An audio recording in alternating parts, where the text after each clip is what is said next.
Jamii yatakiwa kutumia kwa usahihi njia za uzazi wa mpango.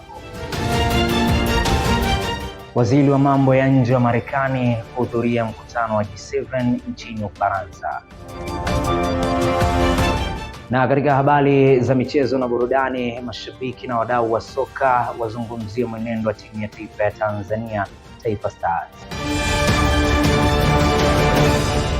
Habari mtazamaji wa UoI Digital popote pale unapotufuatilia, hujambo na karibu katika taarifa ya habari. Jina langu ni Nelson Jafet. Wito umetolewa kwa jamii kuzingatia matumizi sahihi ya njia za uzazi wa mpango sambamba na kujikinga na magonjwa ya zinaa. Teresa Shibiti anatujuza zaidi. Ameyasema hayo mtoa huduma wa afya katika zahanati ya polisi iliyopo kata ya Kihesa mkoani Iringa, Ignas Chengula, ambapo amebainisha umuhimu wa kutumia njia salama za uzazi wa mpango pamoja na kuelezea madhara ya utoaji mimba. Kuna aina za uzazi wa mpango. Kuna njia za muda mfupi na njia za muda mrefu sana, na wamama wengi wamekuwa wakifanya hivyo, wanafanikiwa kupanga mipango yao. Kutoa mimba, moja ya kitu ni kutokwa na damu nyingi sana, inaweza kupelekea kifo. Maambukizi ya kizazi kutokana na vifaa visivyo salama wakati wa kutoa mimba, kizazi kupasuka au kuharibika, kupelekea kukosa mtoto maishani. Kikubwa tunachoweza kuwashauri, uzazi wa mpango mara nyingi unakinga dhidi ya mimba ambazo hazikutarajiwa, lakini hizi njia za uzazi wa mpango hazikingi maambukizi ya virusi vya ukimwi na magonjwa mengine ya ngono. Kwa kina mama wanaotumia njia za uzazi wa mpango, wakumbuke pia kwamba kuna magonjwa pia ya ngono ambayo yanaweza kuharibia maisha yao. Kwa kikubwa wachukue tahadhari, wanapokinga mimba wajiangalie pia kujikinga na magonjwa ya ngono. Kwa upande wao, baadhi ya vijana wameelezea umuhimu wa kuelimishana na kufanya maamuzi sahihi kuhusu afya ya uzazi. Ushauri wangu kwa mabinti ambao hawapo kwenye ndoa na wanatumia uzazi wa mpango, waachane na kutumia uzazi wa mpango, wasubiri kwanza kuingia kwenye ndoa ndipo waanze kutumia uzazi wa mpango. Kuna njia nyingi sana za uzazi wa mpango, lakini mimi ningependa kushauri uzazi wa mpango mzuri zaidi ni kutumia kalenda, kwa sababu kalenda ni nzuri pia haina madhara. Kwa hiyo mtu akitumia uzazi wa mpango inasaidia kuepuka ile utoaji wa mimba ovyo ovyo. Uzazi wa mpango ni bora katika jamii, kwani inatufanya tuweze kupata familia iliyo bora. Nikiripoti kutoka Chuo Kikuu cha Iringa, ni mimi Teresa Shibiti wa UoI Digital. Jeshi la polisi mkoani Iringa limewahakikishia wananchi ulinzi na usalama katika kazi zao. Idi Mbawala ana undani wa taarifa hii. Akizungumza na waandishi wa habari, kamanda wa polisi mkoa wa Iringa RPC Alan Bukumbi amesema kuwa mpaka sasa jeshi hilo linaendelea na operesheni mbalimbali za kuzuia vitendo vya uhalifu kwa lengo la kuhakikisha usalama wa raia na mali zao. Ndugu wanahabari na wananchi kwa ujumla, jeshi la polisi mkoa wa Iringa tunapenda kuwataarifu kuwa hali ya ulinzi na usalama mkoa wa Iringa ni shwari na shughuli mbalimbali za kijamii na za kiuchumi zinaendelea kama kawaida. Hata hivyo, tunaendelea na operesheni mbalimbali za kuzuia vitendo vya uhalifu kwa lengo la kuhakikisha kwamba usalama katika mkoa wetu kwa raia na mali zao unaimarika. Lakini kutokana na operesheni hizo tumeendelea kupata mafanikio katika kesi mbalimbali kutokana na kukamatwa kwa watuhumiwa mbalimbali wa matukio ya uhalifu ikiwemo mauaji, matukio ya kubaka, matukio ya ulawiti, unyang'anyi kutumia silaha na kupatikana nyara za serikali. Aidha, amesema pia jeshi hilo limepata mafanikio kadhaa kupitia operesheni hizo, ikiwa ni pamoja na kudhibiti vitendo vya uhalifu na kukamatwa kwa watuhumiwa wa makosa mbalimbali.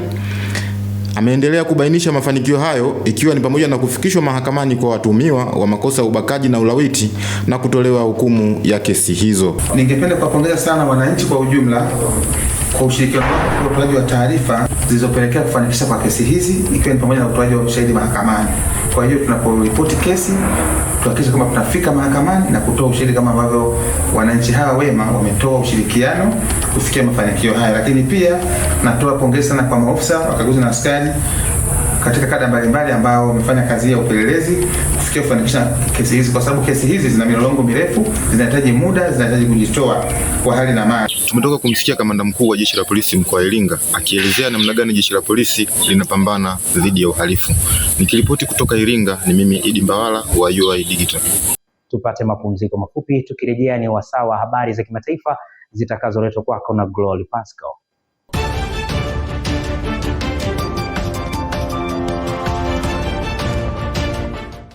Waziri wa mambo ya nje wa Marekani Marco Rubio amezitolea wito nchi za G7 kushinikiza kwa maslahi yao kufunguliwa tena kwa mlango bahari wa Hormuz ambao kwa sasa umefungwa na Iran. Rubio amesema hayo wakati akielekea nchini Ufaransa kuhudhuria siku ya pili na ya mwisho ya mkutano wa mawaziri wa mambo ya nje wa muungano wa G7 unaozijumuisha Marekani, Uingereza, Canada, Ufaransa, Ujerumani, Italia na Japan. Mkutano huo unajadili pia vita vya Ukraine na mzozo wa Gaza. Well, those specifics I'll leave it to the Department of War as to exactly what, but it's in their interest, it's in their national interest. Marekani imekuwa ikiombwa mara kwa mara kusaidia katika vita na imefanya hivyo zaidi ya nchi nyingine yeyote duniani katika vita vinavyoendelea katika bara lingine, yani Ukraine, lakini pale Marekani inapokuwa na uhitaji haikupata majibu chanya. Hivyo basi kwa sasa naweza kusema, natoa tu hoja kwamba nadhani kulikuwa na baadhi ya viongozi wa Ulaya waliodai kuwa hii sio vita ya Ulaya, lakini ukweli ni kwamba vita ya Ukraine sio vita ya Marekani, na hata hivyo Marekani imechangia zaidi katika mapambano hayo kuliko nchi yeyote duniani. Hivyo hii ni jambo la kuangaliwa kwa kina na rais atalazimika kuzingatia katika maamuzi yake ya baadaye. Aidha, Rubio amesema kuna shuhudiwa maendeleo chanya katika mazungumzo na Iran, lakini hakueleza ni lini au jinsi gani vita hivyo vya Mashariki ya Kati vitakapomalizika, huku wanachama wengine wa G7 wakielezea matumaini yao ya kupatikana kwa suluhisho la kidiplomasia katika mzozo ambao umeathiri uchumi wa dunia. Na kwingineko, EU yaidhinisha kuharakisha kuondolewa kwa waomba hifadhi. Bunge la Ulaya limepitisha kanuni tata za kuharakisha kuwarudisha waomba hifadhi waliokataliwa, ikiwa ni pamoja na kuanzisha vituo vya uhamiaji nje ya EU, hatua iliyoungwa mkono na vyama vya mlengo mkali wa kulia.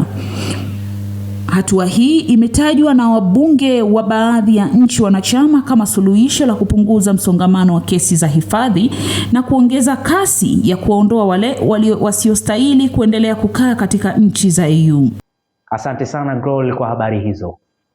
Mtazamaji, hii ni taarifa ya habari kutoka hapa UoI Digital. Tuungane na Stella Patson katika habari za biashara na uchumi.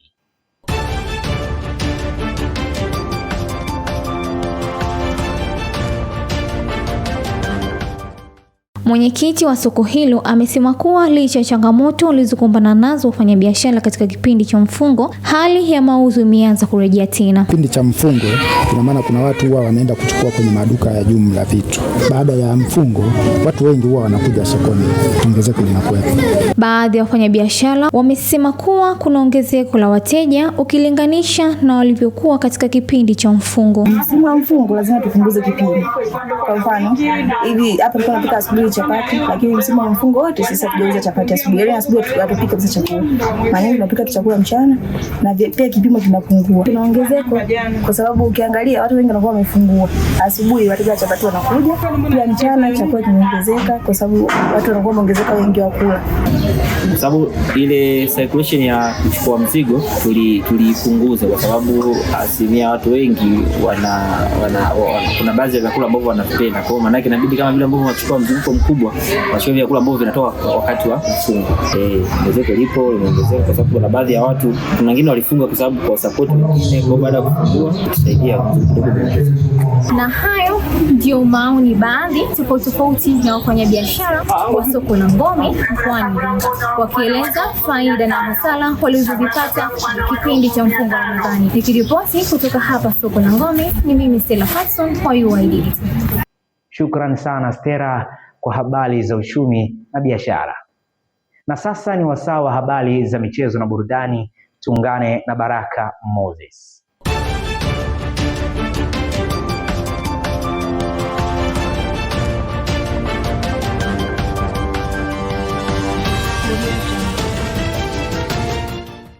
Kutokana na mwenendo wa matokeo wanaoendelea kuyapata timu ya taifa ya Tanzania Taifa Stars, mashabiki pamoja na wadau wa soka mkoani Iringa waeleza hisia zao kuelekea kwa timu hiyo, ikiwa ni baada ya Taifa Stars kupoteza kwa bao 1-0 mbele ya Liechtenstein katika mchezo wa kirafiki wa kimataifa alimaarufu kama FIFA Series inayoendelea nchini Rwanda.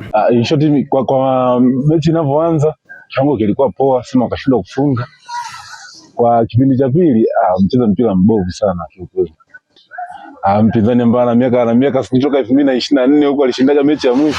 Hajawahi kushinda mpinzani kwa kawaida. Sema tu sisi hapa timu zetu wachezaji wetu wajitumi.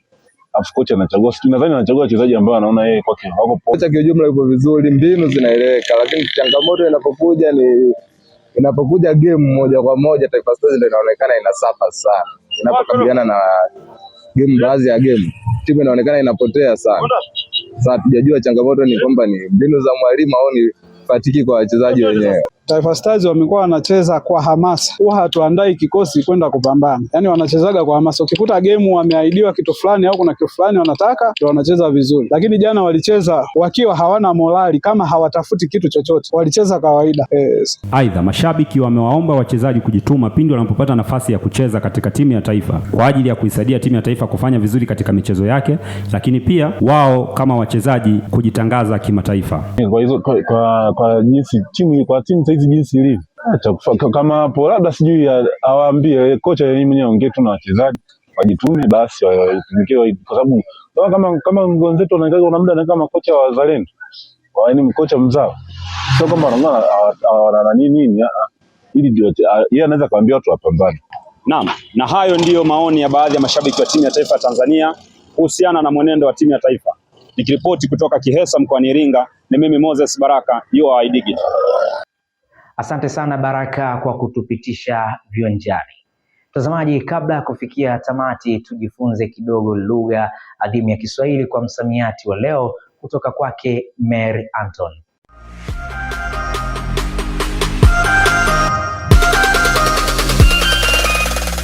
Habari mtazamaji wa UoI Digital, karibu katika kipindi chetu cha msamiati wa leo. Na leo tunaweza kuletea msamiati bubujiko. Je, unaelewa nini kuhusu msamiati huu? Basi tupate kuwasikia wanafunzi chuo cha Iringa watueleza kwa ufupi wao wanaelewa nini kuhusu msamiati bubujiko. Yako? Salama za kwako? Salama, unaitwa nani? Naitwa Godfrey. Unaelewa nini kuhusu msamiati bubujiko? Bubujiko mimi nadhani ni kuzama kiroho. Kama kiroho. Ndio. Je, unaweza kunitungia sentensi moja? Hamisi na bubujiko. Okay, asante. Karibu. Dada, habari yako? Salama za wewe? Salama, unaitwa nani? Naitwa Irene Mwandelema. Tunapozungumzia msamiati bubujiko unaelewa nini? Bubujiko ni msamiati mpana sana. Actually ni msamiati ambao huwa unatumika katika mambo ya spiritual. Alafu tunapozungumzia bubujiko tunamaanisha kwamba mtu anakuwa yupo deep spiritually, yani amekuwa yupo yani, kwa mfano unaweza ukawa unaomba alafu ukaingia, yani kuna sasa naweza niseme ni kitu kikubwa sana. Unaingia, kuna safi, kuna remu unakuwa umeienda. Hiyo remu ambayo inakuwa unaongozwa na Roho Mtakatifu. Maana Roho Mtakatifu ndo anatusaidia kuomba kwetu. Sasa unapokuwa unaongozwa na Roho Mtakatifu, kuna bubujiko linalotoka ndani yako. Mtazamaji wa UoI Digital, tumeweza kuwasikia wanafunzi wa chuo cha Iringa wakitueleza maana tofauti ya msamiati bubujiko. Bubujiko ina maana ya kwamba ni mtiririko mkubwa wa kitu kama vile maji au machozi. Nami ni kocha sentensi semayo, kulikuwa na bubujiko kubwa la machozi wakati wa tukio hilo. Ulikuwa nami Maria Anton wa UoI Digital. Tubariki kidijitali. Asante sana Mary kwa kutufundisha kidogo lugha ya Kiswahili kwa msamiati murua kabisa. Na hiyo ndiyo maana halisi ya msamiati bubujiko. Nami nakuacha na sentensi semayo, maji yalibubujika kutoka kwenye mto mkubwa. Mtazamaji, na huu ndio mwisho wa taarifa ya habari kwa siku ya leo. Kwa niaba ya wote waliofanikisha matangazo haya, ni kushukuru kwa kuwa nasi mwanzo hadi mwisho. Tukutane kesho panapo majaliwa. Jina langu ni Nelson Japhet. Asante na kwaheri.